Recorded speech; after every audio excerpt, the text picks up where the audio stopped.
Komentar tedna.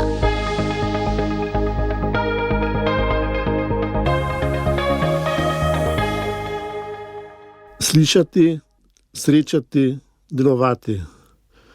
O srcu, kulturi dialoga, bratski ljubezni in dobroti.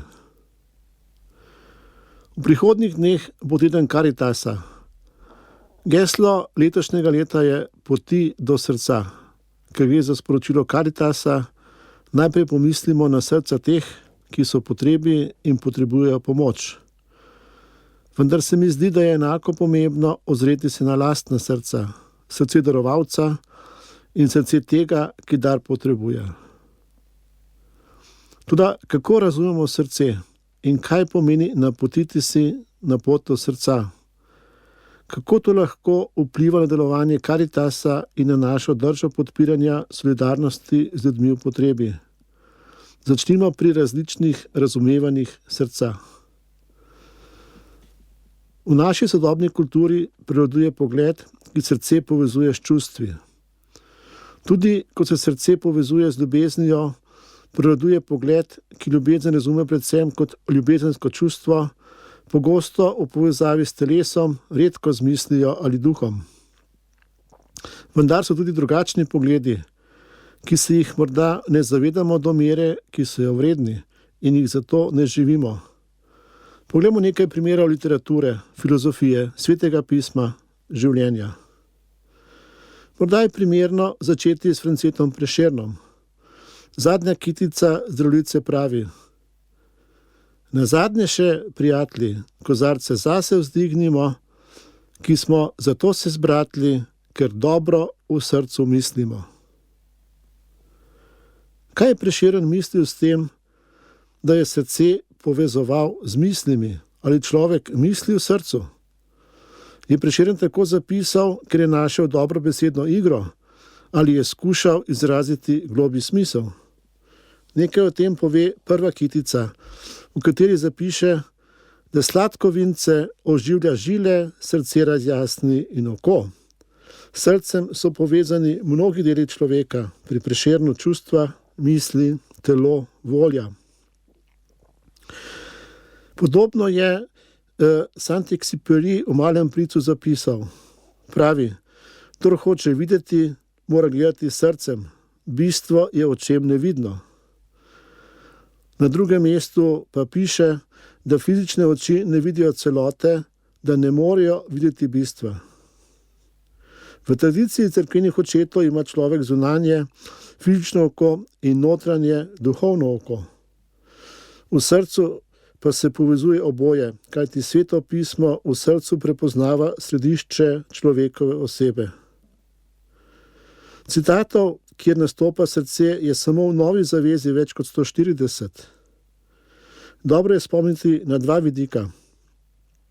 Po poročilu evangelijev Marija pogosto ni razumela dogajanja z Jezusom, na primer besed pastirčkov in modrih po Jezusovem rojstvu, pa besed starčka Simona v templju, ali ko je 12-letni deček Jezus rekel, da mora ostati v hiši svojega očeta. Luka zapiše: Marija je vse to nosila v svojem srcu in premišljevala. Premišljevati v srcu. To je zelo marijanska drža, ki si jo je vredno in dobro učiti. Drugi vidik pa je, da je srce res prostor, kjer je človek cel, kjer je globina človeka, kjer je bistveno. Človek v srcu razume, se odloča, trdno sklene, veruje in podobno. V čistem srcu se različni deli človeka brez prisile povežejo v celoto. Vendar pa ni vsako srce dobro, krotko, ponižno. Svetopismo govori o zakrknjenosti srca, mesenem srcu, nevoščljivosti, poželjenju srca in podobno. Končno ne gre prezreti besed Matejevega evangelija. Kjer je namreč tvoj zaklad, tam bo tudi tvoje srce.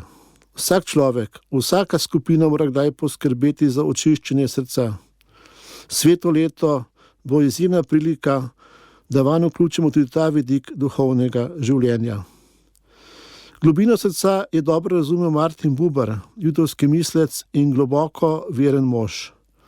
Bil je eden prvih, ki je v sodobni filozofiji uveljavil dialoški princip in pomembnost odnosov jaz-ti, to je dveh izmed bistvenih vidikov osebe in vsakega pristnega medosebnega odnosa.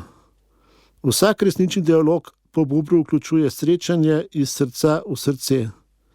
Tako dialog oseb, kot dialog skupin, kultur, narodov, cerkva. Druga značilnost pristne dialoškosti pa je, da se tekom dialoga ustvari nekaj novega.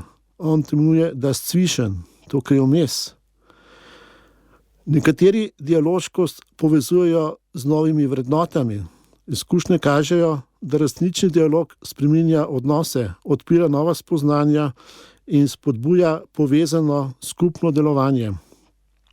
Ivan Cankar je za najgloblje bistvo človeka izrazil besede dno duše in skrita kamrica. Mislim, da ni narobe, če ji rečemo skrita kamrica srca. Zanimivo. Cankar v podobah iz sanj. V črtici zaklenjena kamrica zapiše, da v to kamrico vsak človek in vsak narod nosi, kar je najdragocenejšega. Citiram. Vse, kar je kdaj najglobje doživel, čutil in mislil. Cankar pravi, da živ spomin na vse to postane in ostaja vir očiščenja in utrjenosti, vere in zaupanja, okrepljenih moči in odprtosti življenju.